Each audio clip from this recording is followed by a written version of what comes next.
everything is possible and nothing is beyond you. This is the story of the rise of an idea that has come to dominate our society. It is the belief that the satisfaction of individual feelings and desires is our highest priority. Today we're going to tell you how to get whatever you want.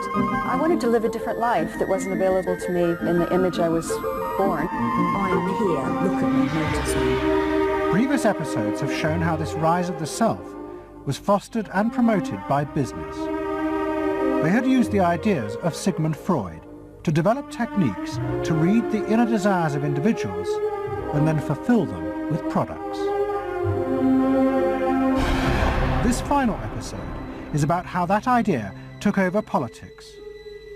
It tells the story of how politicians on the left, in both America and Britain, turned to these techniques to regain power. They believed that they were creating a new and better form of democracy, one that truly responded to the inner feelings of individuals. But what the politicians didn't realise was that the aim of those who had originally created these techniques had not been to liberate the people, but to develop a new way of controlling them in an age of mass democracy.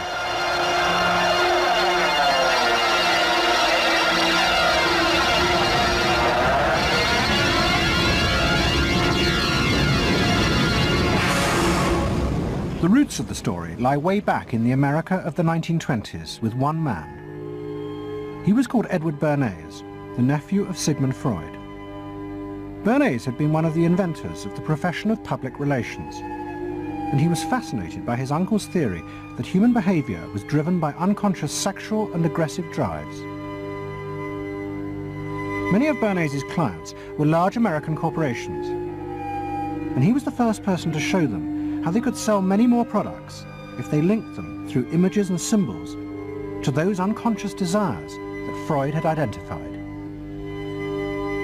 The strategy he offered them was that people could now look at the goods that were emerging within the society and not merely view those goods as things that they needed in order to deal with some specific material want, but also as goods which would stroke and respond to deep emotional yearnings.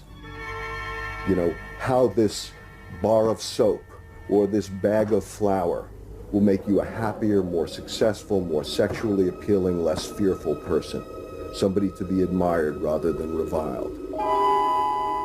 The powerful people in that world are those people who are capable of reading the public mind and giving the public what it wants in those terms. And Bernays was at the heart of it. Bernays was the guy who was the foremost articulator of the theories which were driving this new system. By the 1980s, Bernays' ideas had come of age. A vast industry had grown up in America devoted to reading the inner desires of consumers. At its heart was the technique of the focus group. Previous episodes have shown how the focus group was invented by psychoanalysts employed by US corporations. The aim was to allow consumers to express their inner feelings and needs, just as patients did in psychoanalysis. The information was then used to promote and design new products that would fulfill those desires. And Edward Bernays, who was now nearly 100 years old, was celebrated as the founding father of this marketing world. Hi, Doctor. Good to see you. Come on up over here. There you go. Doctor, tell me again what the doctor is. What are we dealing with here? You're the father of public relations. What we're dealing with really is the concept that people will believe me more if you call me doctor. Oh, I see. So, that's a good idea. And Bernays' ideas and techniques were also about to conquer Britain in the 1980s. Unlike America, the ruling elites in Britain had always distrusted the idea of pandering to the masses. It was epitomised by the patrician elite who ran the BBC. Even as late as the 60s, popular programmes were referred to as ground bait. Their real job was to lure the viewers into watching the more serious programmes the elite knew was good for them. and market research reflected this attitude.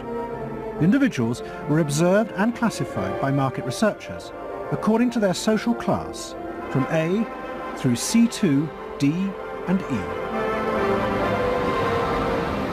Probably they might be C2s. Yes, I think by the way they're carrying their luggage, all yes, no taxi. No taxi, and all stuffed in the bags like that. I think the lady possibly sets her own hair, which is always an indication. Yes. Children are nicely dressed. Yes, they are.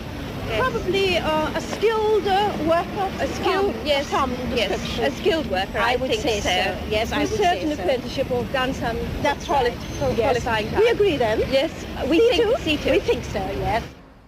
When people were asked their opinion about both products and politics, they were selected by social class and asked only strictly factual questions about what they thought. Leaving your own party sympathies on one side, who do you think will win this forthcoming election? Labour. Labour? And tell me which you prefer. Which party do you think you'll be voting for? This time, Liberals. You'll be voting for the Liberals. And who do you think will be second? Conservative. This one. Okay.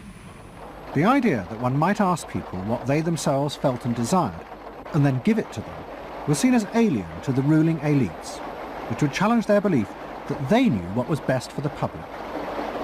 There's evidence in other countries, in the United States for example, where pollsters have been used before elections to interpret the mood of the public, and then you give people more what they want to have and less what they ought to have. But again, this could be alleged to be more democratic, I don't know. It's very dangerous ground, I think, though, when polls are used in that way.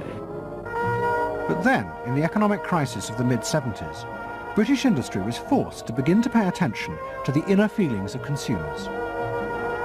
As the recession deepened, consumer spending fell dramatically, and the advertisers insisted that the only way for companies to survive was to make their advertising more effective. And to do this, they would have to delve into people's underlying psychological motives for purchasing. The advertising industry started to bring in Americans to run focus groups with British housewives. Everyone is a unique person, and even though you're a group of 10 today, we don't want a group opinion. And we want to know your ideas and your thoughts, no matter how crazy it might be. Please let your imagination run wild, because that's how very crazy things like instant coffee got born. Now, can we get somebody, this lady, to be a kitchen sink? And kitchen sink, how do you feel with these things that are being used to clean you up? Well, I've got to feel clean. I've got to be kept clean. So I feel that. I should hate it if I was all greasy, so I've got to be easy to clean. Okay, now the housewife, this lady, what would you use to clean your kitchen sink? A scouring powder. Of course, a cloth to apply the things on, and plenty of water. Now, how do you feel as you're doing this chore? Feel satisfied? Well satisfied when I have done it, yes. I'm doing my duty. I feel it's a job well done. The consumers were encouraged to play at being products, from household cleaners to car seat belts. The aim was not to talk rationally, but to act out and reveal their inner emotional relationship to products.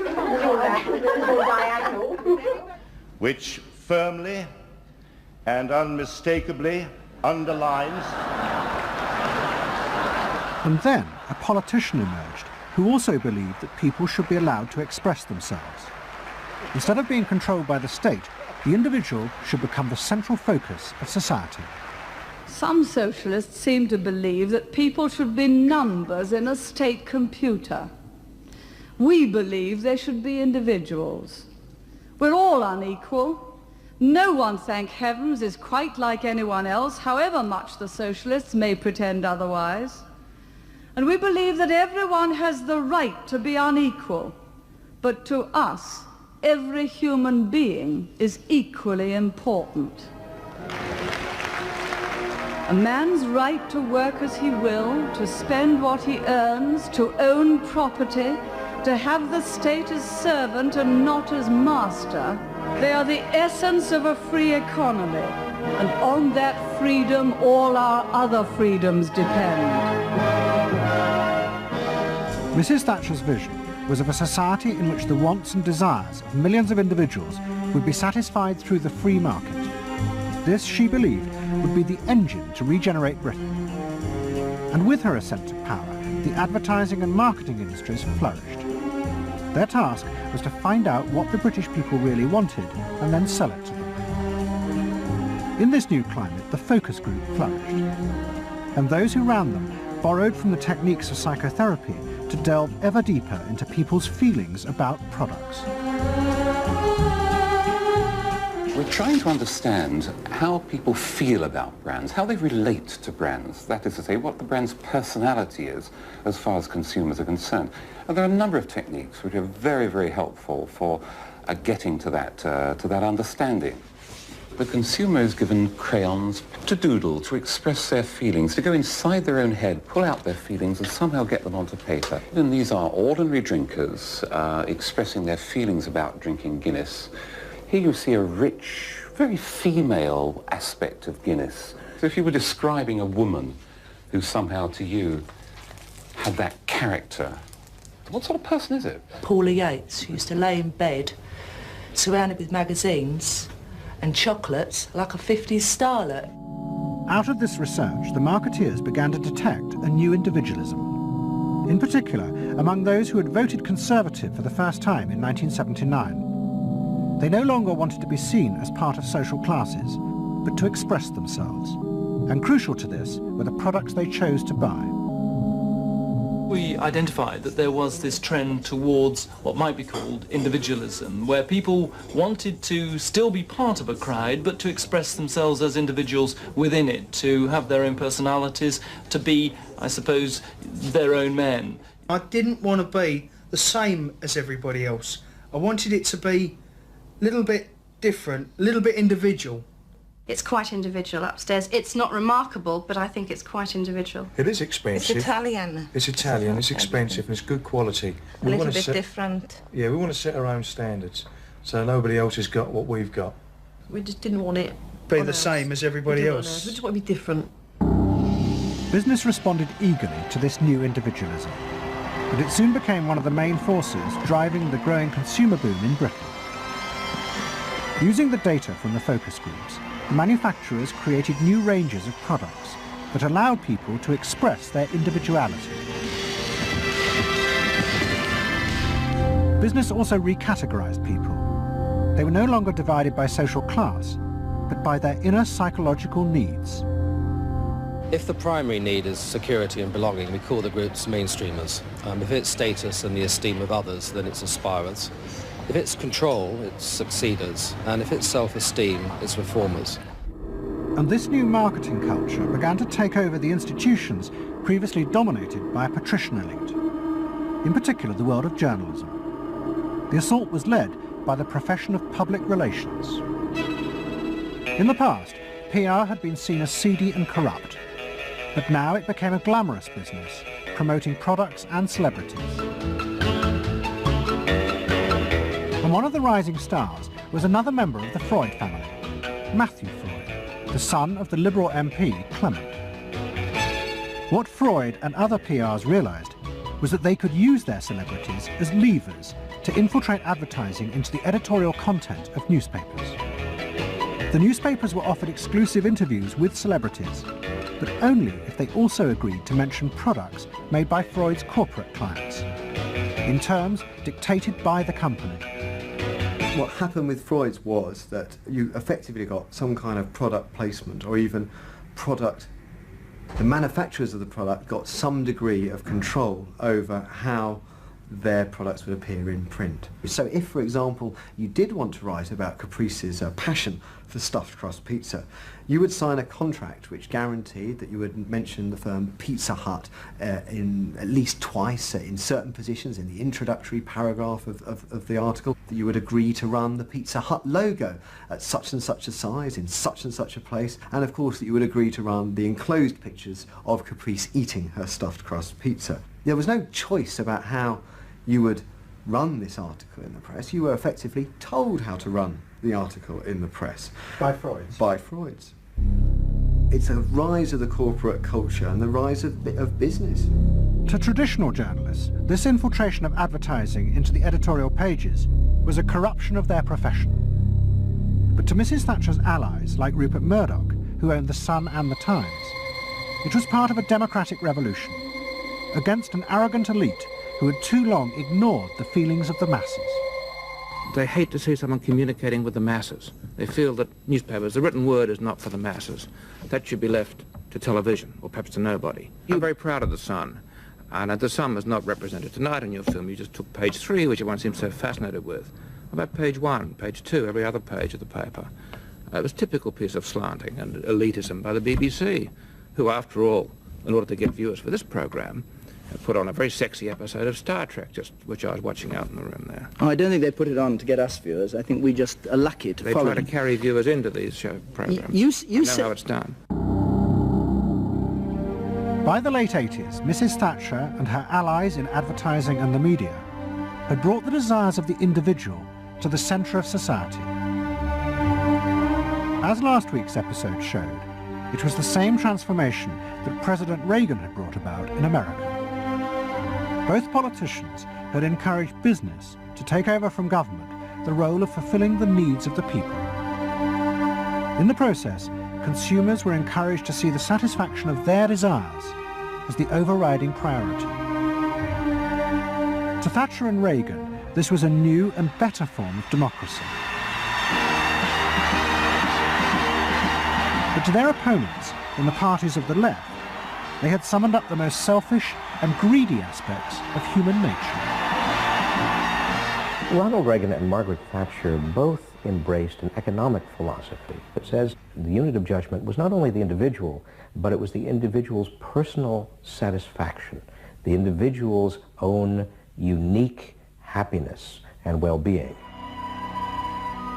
It was, in a sense, the triumph of regarding individuals as purely emotional beings who have needs and wants and desires that need to be satisfied and can be satisfied unconsciously. It goes way back to the early part of the 20th century, to Freud, to notions of the unconscious, the assumptions that we are, in terms of our rational minds, we're little corks bobbing around on this great sea of hopes and fears and desires of which we are only dimly aware, and that the role of a marketer, the role of somebody selling something, including a politician, is to appeal to this great swamp of desire, of unconscious desire.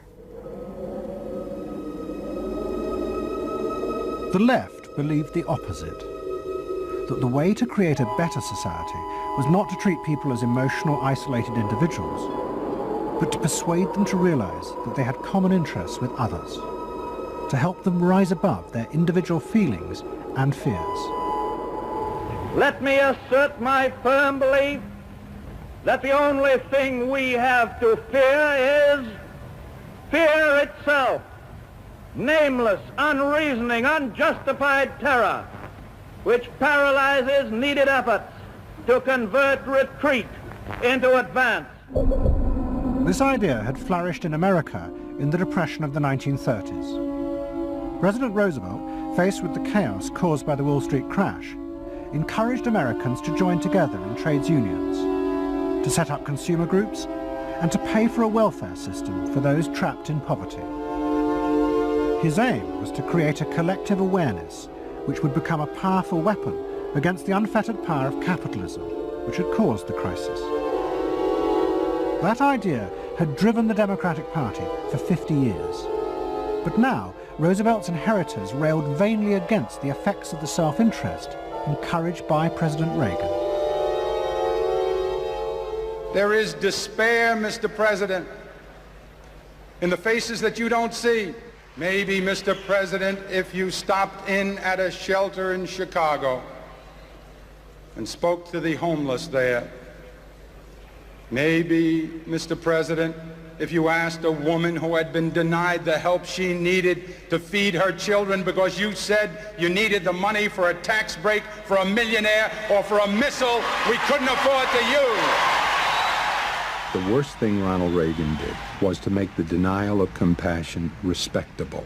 He said, you've worked hard, you've made your money.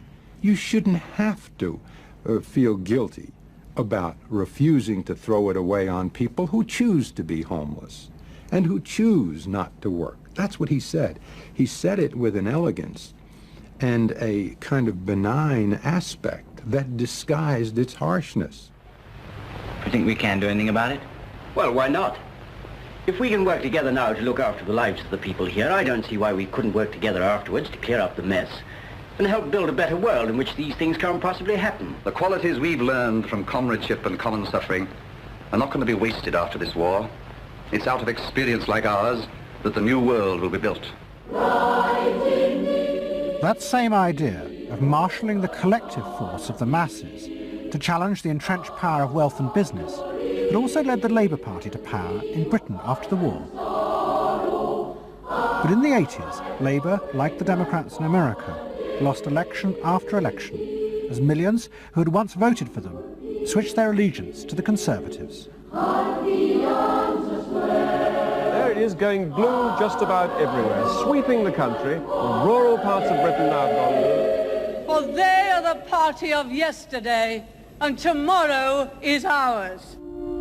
In the face of this, a growing number within the Labour Party became convinced that if they were ever to regain power, Labour would have to come to terms with the new individualism. One of them was an advertising executive called Philip Gould, who had been a lifelong Labour supporter. Gould believed that Labour's leadership had become corrupted by the same patrician arrogance that dominated all Britain's institutions. They denigrated and disapproved of the new aspirations of working-class voters. Labour stopped listening to these people. And I remember the best example of this was after the election of 1983, which was the election above all, where the people's voices just were not heard. And I had dinner with a leading Labour Party figure who'd been involved in the defeat, heavily involved in the defeat, and his wife said, God, these working class people, they just, we give them education, we give them chances in life, what do? They read the Sun and they just don't vote for us. And there was such a gap between these people just trying to make lives for themselves, better lives for themselves, and the kind of elitism of the Labour Party that was just such a chasm that had to be filled. Gould became part of a small group of modernisers centred around Peter Mandelson. Their aim was to reconnect Labour with the lost voters. To do this, Gould turned to the technique he knew well from his work in advertising, the focus group.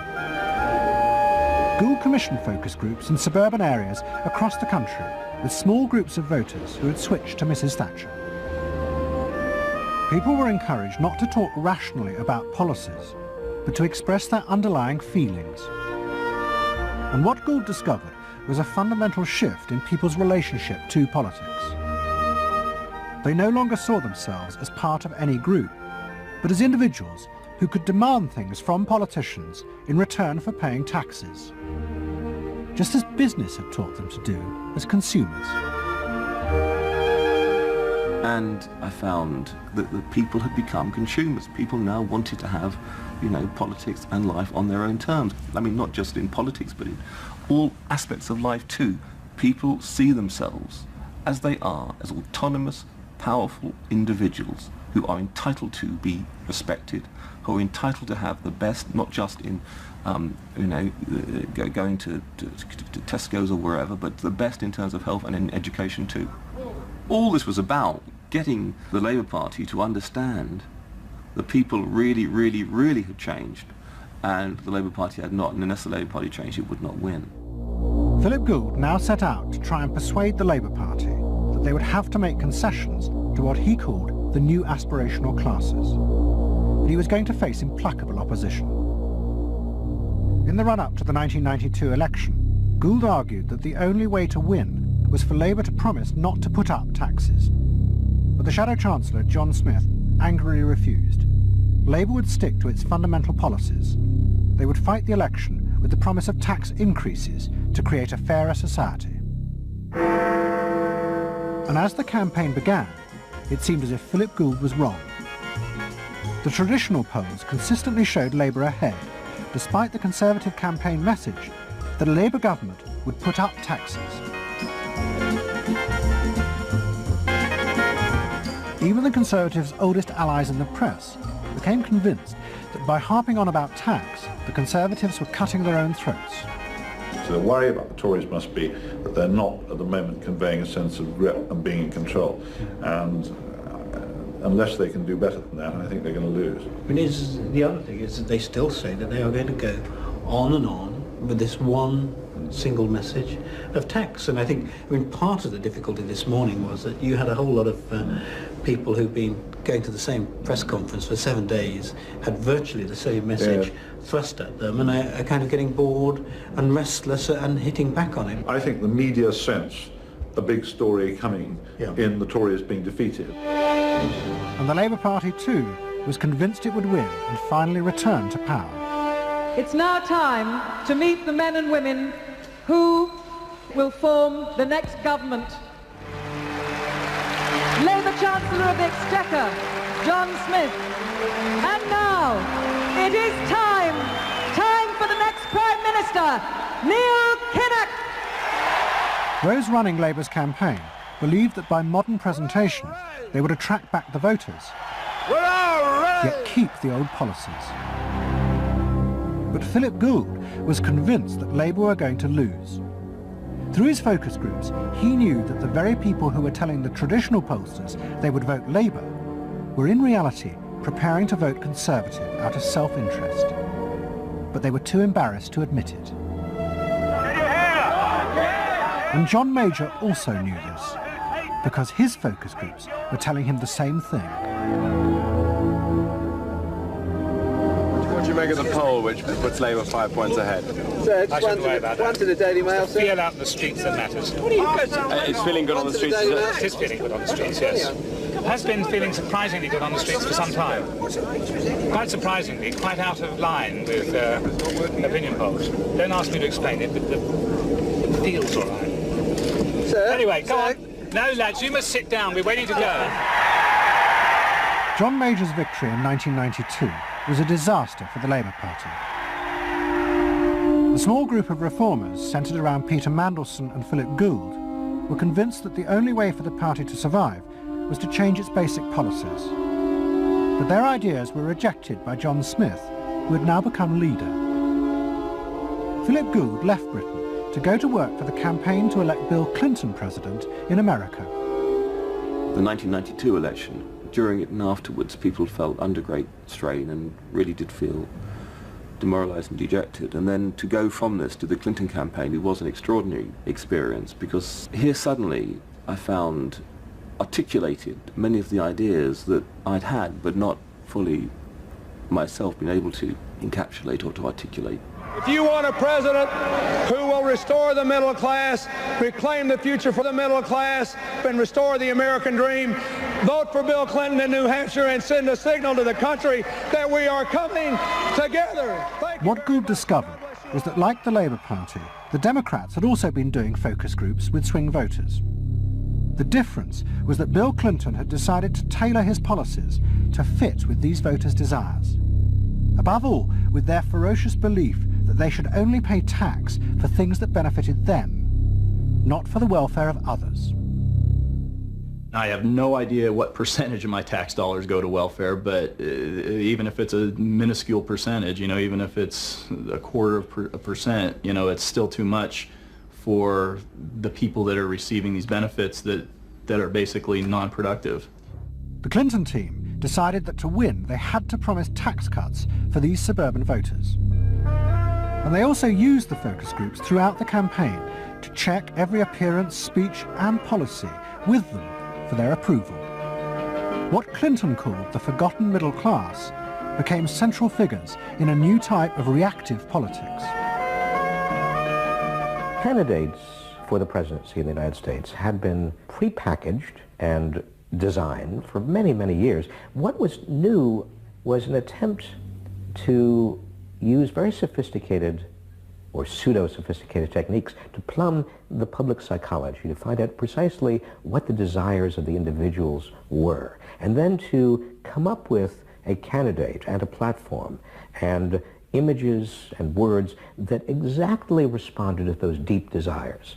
This was packaging at a new level. This was polling at an extreme. I'm not going to raise taxes on the middle class. And the middle class needs a break. Government is in the way. It's taking more of your money and giving you less in return. In the name of the hard-working Americans who make up our forgotten middle class, I proudly accept your nomination for President of the United States. Stay focused. Talk about things that matter to people. You know? It's the economy, stupid. Okay? But Clinton's campaign team, led by James Carville and George Stephanopoulos, did not believe that they were capitulating to the selfish desires of the middle classes. Tax cuts were the price they had to pay to regain power. But once in power, they would still fulfill traditional democratic policies and help the poor who had been neglected under Reagan, above all with the reform of healthcare. They would pay for the tax cuts by cutting defence spending and increasing taxes on the very rich. In this way, they believed they were forging a coalition of the new and the old voters, both of whom could be satisfied. Probably for the first time in a generation tomorrow, we're going to win.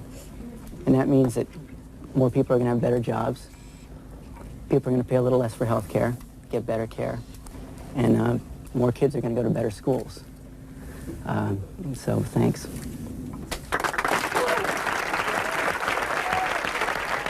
But the Democrats' optimism was to be short-lived. In November 1992, Clinton was triumphantly elected president. But within weeks, his administration discovered that the budget deficit was far greater than they had anticipated. At a meeting in the White House in January 1993, the head of the Federal Reserve told them that the deficit was nearly $300 billion. There was no way they could borrow any more without panicking the markets and causing a crisis. The only way to pay for the proposed tax cuts would be to cut government spending, not just on defence, but on welfare. Clinton was faced with a choice between the old politics and the new, and he chose the old. The tax cuts were dropped, and he tried to inspire the country with the old democratic ideal of government spending to help the poor and disadvantaged. Tonight I want to talk with you about what government can do, because I believe government must do more, to put people to work now, to create 500,000 jobs, jobs to rebuild our highways and airports, to renovate housing, to bring new life to rural communities and spread hope and opportunity among our nation's youth. Healthcare reform sounds like a great idea to me. Well, I know, but some of these details sure scare the heck out of me. Like what?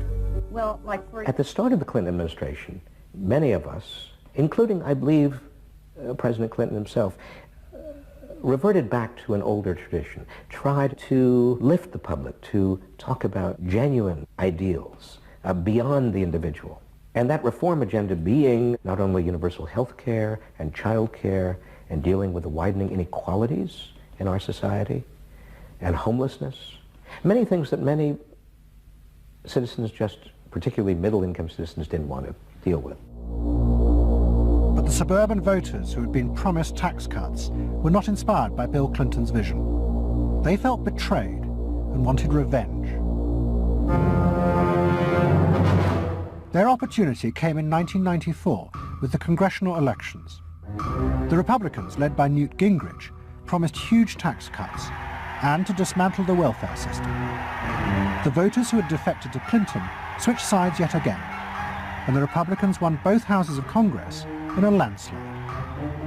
Well, I think it's a tremendous vote in favor of smaller government, lower taxes, and in a sense, a renewal of the Thatcher-Reagan tradition. And I think in that sense, it's pretty decisive. It means that the welfare state is going to be less hospitable for people who are not willing to take responsibility for their own situation. No question about it. I think today is the beginning of the end of the welfare state. For Clinton, it was a disaster. Faced with a hostile Congress, there was no way for him to get his reforms through. His personal popularity plummeted, and it seemed certain he would not be re-elected in 2 years' time. In desperation, and without telling his cabinet, Clinton turned for help to one of America's most ruthless political strategists, Dick Morris. What did he want you to do? Save his butt. Clinton was in serious trouble. He had lost the '94 election. He had lost control of Congress, and he hired me to come back and help save him. So he was basically asking me to perform roughly the same role as a life preserver would if you're drowning. What Morris told Clinton was that to win re-election, he would have to transform the very nature of politics. The crucial swing voters in the suburbs now thought and behaved like consumers. The only way to win them back was to forget all ideology and instead turn politics into a form of consumer business. Clinton must try to identify their personal desires and whims and then promise to fulfill them. If he followed those consumer rules, they would follow him. I said that I felt the most important thing for him to do was to bring to the political system the same consumer rules philosophy that the business community has. Because I think politics needs to be as responsive to the whims and the desires of the marketplace as business is. And it needs to be as sensitive to the bottom line, profits or votes, as a business is. I think that all of this involves really a changed view of the voters, so that instead of treating them as targets, you treat them as owners. Instead of treating them as something that you can manipulate, you treat them as something you need to learn from. And instead of feeling that you can stay in one place and you can manipulate the voters, you need to learn what they want and move yourself to accommodate it. To get inside the minds of the swing voters, Morris brought lifestyle marketing into politics for the first time. He went to one of America's most prominent market research firms called Penn & Shern and commissioned what they called a neuro-personality poll. It was a massive survey of hundreds of thousands of voters, but the only political questions it asked were to find out whether someone was a swing voter or not. All the other questions were intimate psychological ones, designed to see whether swing voters fell into identifiable psychological types. Well, we were asking people like, do you think you're the life of the party? Do you think when you see things that you like to have a list and organize them? Do you typically try to plan things ahead, or do you like to be more spontaneous? Where do you like to go? What sports do you like to play? What would you do with your spouse on a romantic weekend? So we were asking people some very personal questions about their own lives to try to see were the kinds of people that were likely to change their vote also possessing of certain kinds of personality traits. And in fact, they were. The neuro-personality poll allowed the Clinton team to segment swing voters into different lifestyle types. They were given names like pools and patios, or caps and gowns, who were urban intellectuals living in university towns. From this, the team could identify ways in which they could make individuals feel more secure in their chosen lifestyles, just as business had learned to do with products. Dick Morris called it small bore politics, tiny details of people's lives and personal anxieties which politics had never even thought about or noticed before, but which now had become the key to winning power. It was an America that focused on day-to-day practical concerns. Should I wear seatbelts? Should I stop smoking? Should I wear a school uniform? Is my neighborhood being protected? It was not so much a new individualism as the social order as we had known it had broken down. So we got into people's heads, understood their psychology about lifestyle, about values, what they thought was important, what issues they wanted politicians, and particularly the president, to address. And these issues proved to be very, very different from what the conventional wisdom had suggested. As the election campaign began, Clinton revealed Morris's new approach to a shocked White House. All traditional policies were to be dropped. Instead, he would concentrate exclusively on policies that targeted the worries of the swing voters. V-chips would be fitted into televisions to prevent children from watching pornography.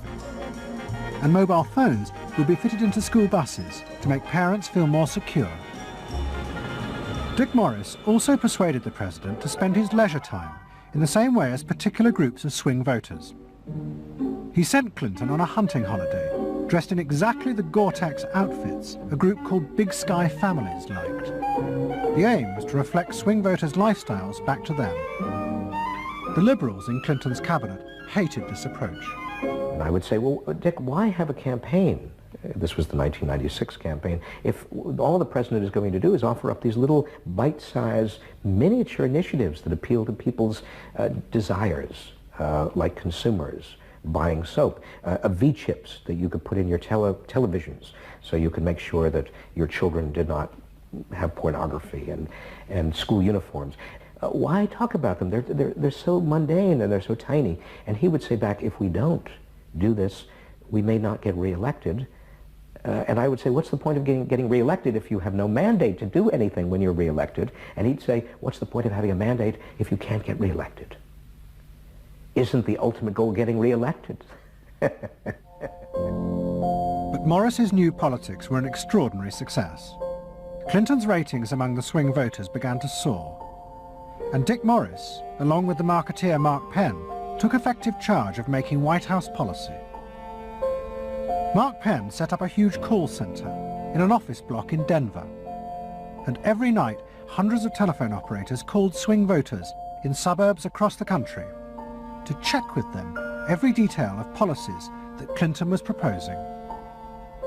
The policy was made by a group of people manning telephones in Denver, Colorado, placing calls to voters in places like Westchester and Pasadena, and asking them what they wanted from their government, and asking them very specifically about specific policies that Bill Clinton was considering. Would you be more likely to support him if he offered this particular government service, or if he offered that one? Those people told them what they thought. Mark Penn transmitted that to Bill Clinton, and it came out of his mouth. So essentially it was suburban voters in the 90s were creating American domestic policy, and some of its foreign policy as well. Really? Yeah, Mark Penn was polling on questions like whether we should bomb in Bosnia, things like that. Morris also insisted that Clinton make a symbolic sacrifice of the old politics to convince the swing voters to trust him. In August 1996, Clinton signed a bill which ended the system of guaranteed help for the poor and unemployed. Welfare would be cut back after 2 years in order to force people into work. The new system was called welfare to work, and would, he said, be a hand up, not a handout. It was the effective end of the guaranteed welfare system created by President Roosevelt 60 years before. For many in Clinton's cabinet, it was also the end of the progressive political ideal that Roosevelt had represented. The belief that one used a position of leadership to persuade the voters to think and behave as social beings, not as self-interested individuals. Dick Morris and the pollsters had won. And by that I mean that the people who ultimately got to the president, shaped the president's mind, were those who viewed the voters as just a collection of individual desires that had to be catered to and pandered to. It suggests that democracy is nothing more, and should be nothing more, than pandering to these unthought about, very primitive desires. Primitive in the sense that they are not even necessarily conscious, just what people want in terms of satisfying themselves. And the same triumph of the politics of the South was about to happen in Britain too. In 1994, Tony Blair had become the leader of the Labour Party, and the reforming group centred around Peter Mandelson became all-powerful. Almost every night, Philip Gould ran focus groups with swing voters in the suburbs. But this time he was listened to, and the desires and the fears of the new aspirational classes became the central force shaping Labour Party policies. In that period, I was talking to people who used to vote Conservative and were considering voting Labour, and they understood that they are financially pressed and that there are limits to the extent to which taxation can be improved. They think that crime is an issue that matters to them and should be respected. They You know, they want welfare to go to people who deserve welfare, not to people who do not. This was seen of by many in the Labour Party as selfish. I never saw that it was selfish. I believe that, you know, a dad or a mum doing their best for their family isn't selfish. They're just doing their best for their family, and that's what people do. A crackdown on those who make life hell in their local neighbourhoods through noise or disturbance. Law and order is a Labour issue today. Philosophy of campaigning is, let's concentrate on swing voters, let's focus group them to find out what they want and what will appeal to them, and let's just relentlessly push those themes in the election. Something is happening to you. After promising to put money in your pocket, the Conservatives are quietly taking it away. Philip Gould was crucial because he gave the raw material, if you like, for these politicians to do this kind of politics. In that when he came up with stuff, they'd follow it, you know, pretty much without exception. Blair himself would pore over these sort of 12-page memos and say, well, this is what we must do. We want people to earn more, to consume the good things of life. We want people to pay lower taxes. Gordon Brown says a Labour government would hold the main tax rates unchanged. The Labour government will not increase the basic rate of tax. I want to make it clear that I will not increase tax.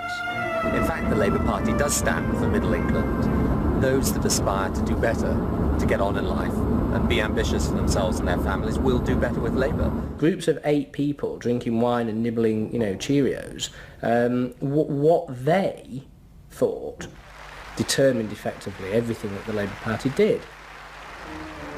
And although those running the campaign liked to portray the new approach as their invention, it was in fact copied from the Americans, even down to the phrases that the American marketeers had tested on their swing voters. Peter Mandelson and his team were in the United States watching what we did and copied almost verbatim our approach in their 1997 campaign. The benefit system should be about giving people a hand up, not just a handout. Mandelson's not a fool if he's anything. He saw something that worked, so why not do it? And I can remember reading their manifesto and saying to myself, they just took it lock, stock, and barrel. You know, on one hand you're proud, and on another hand you're bitch. And as in America, Labour was forced to drop policies that would not directly benefit the swing voters, even if it meant sacrificing its fundamental principles. The commitment to public control of industry, which was enshrined as Clause 4 of the party constitution, was dropped. The aim of Clause 4 had been to use the collective power of the people to challenge the unfettered greed of business. But now, Tony Blair was faced with crucial voters who no longer saw themselves as exploited by the free market. They saw themselves as individual consumers who were fulfilled and given identity by what business delivered them. The new Clause 4 promised not to control the free market, but to let it flourish. Business is more powerful than government. It is quicker, it is more creative. Business is the lifeblood of the country. From this come all the benefits that society needs. Employment, investment. I think, frankly, there is only one party getting business right, and that's New Labour. What New Labour did suits people who exert power in society not through the political system, or not through the democratic political system. So it suits big business, and it suits entrenched interest, and it suits the status quo. You know, those 3 things, of course, just off the top of my head, being the things that the Labour Party is supposed to be, you know, a counterforce to. What that means is big business get to carry on exerting their power behind the scenes, getting their way, because there's no countervailing pressure. Countervailing pressure isn't going to come from, you know, 8 people sipping wine in Kettering. Here he goes, turning an awful lot of other blue seats red as well.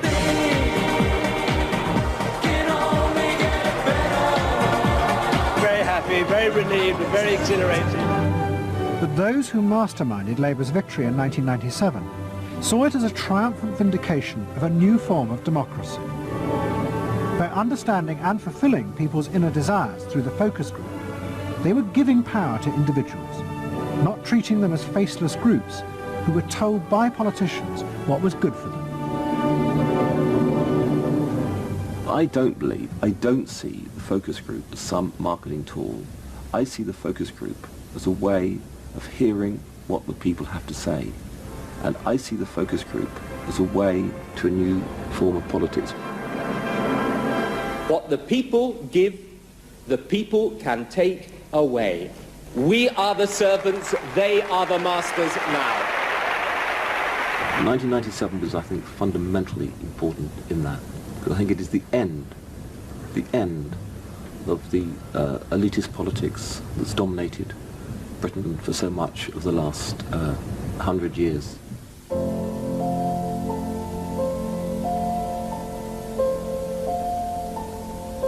In 1939, Edward Bernays, Sigmund Freud's nephew, created a vision of a future world in which the consumer was king. It was at the World's Fair in New York, and Bernays called it Democracy. It was one of the earliest and most dramatic portrayals of a consumerist democracy, a society in which the needs and desires of individuals were read and fulfilled by business and the free market. The World's Fair created a spectacle in which all of these concerns were met, and they were met by Westinghouse and General Motors and the American Cash Register Company, and company after company presented itself as this sort of centerpiece of a society in which human desire and human want and human anxiety would all be responded to and would all be met purely through the free enterprise system. There was this sort of notion that the free market was something that was not guided by ideologies or by political power. It was something that simply was guided by the people's will. This was the model of democracy that both New Labour and the American Democrats had bought into in order to regain power.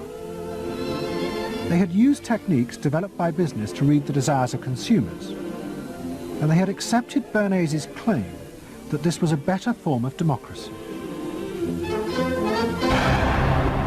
But in reality, the World's Fair had been an elaborate piece of propaganda designed by Bernays for his clients, the giant American corporations.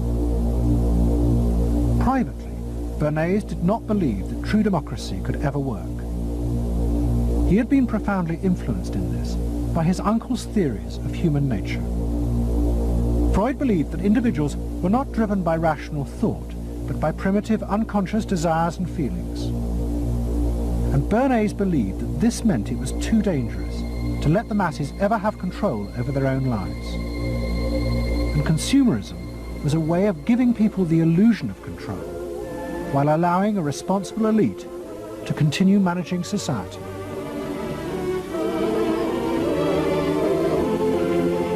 It's not that the people are in charge, but that the people's desires are in charge. The people are not in charge. The people exercise no decision-making power within this environment. So democracy is reduced from something which assumes an active citizenry to something which now increasingly is predicated on the idea of the public as passive consumers, the public as people who essentially what you're delivering them are doggy treats. The problem for New Labour was that it believed the propaganda. They took at face value the idea promoted by business that the systems invented to read the consumer's mind could form the basis for a new type of democracy. Once in power, New Labour tried to govern through a system that Philip Gould called continuous democracy. But what worked for business in designing products led the Labour government into a bewildering maze of contradictory whims and desires. For much of Labour's first term, the focus groups said that the railways were not a high priority, and Labour's policies faithfully reflected this. But now, those same groups are blaming the government for not having invested more money sooner in the railways. The point about focus group politics is that there isn't one because people are contradictory and irrational, and so you have a problem in terms of deciding what you're going to do if all you do is actually listen to a mass of individual opinions that are forever fluctuating and don't really have any coherence, and crucially are not set in context.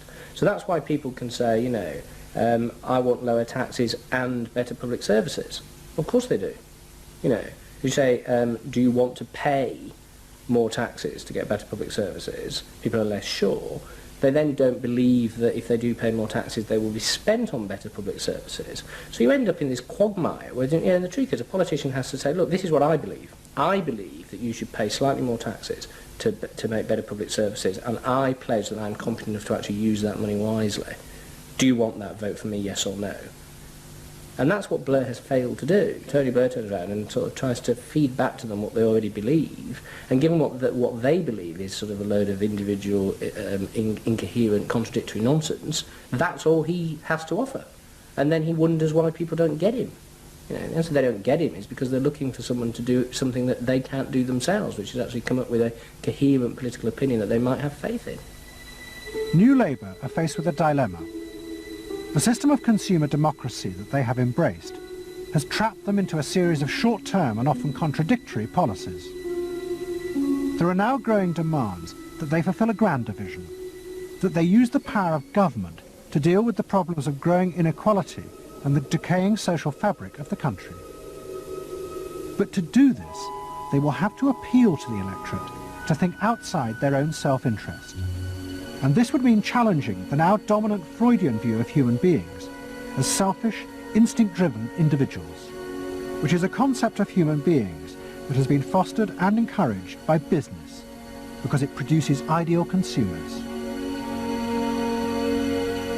Although we feel we are free, in reality, we, like the politicians, have become the slaves of our own desires. We have forgotten that we can be more than that there are other sides to human nature. Fundamentally, here we have two different views of human nature and of democracy. You have the view that people are irrational, that they are bundles of unconscious emotion. That comes directly out of Freud. And businesses are very able to respond to that. That's what they have honed their skills doing. That's what marketing is really all about. What are the symbols, the music, the images, the words that will appeal to these unconscious feelings? Politics must be more than that. Politics and leadership are about engaging the public in a rational discussion and deliberation about what is best, and treating people with respect in terms of their rational abilities to debate what is best. If it's not that, if it is Freudian, if it is basically a matter of appealing to the same basic unconscious feelings that business appeals to, then why not let business do it? Business can do it better. Business knows how to do it. Business, after all, is in the business of responding to those feelings.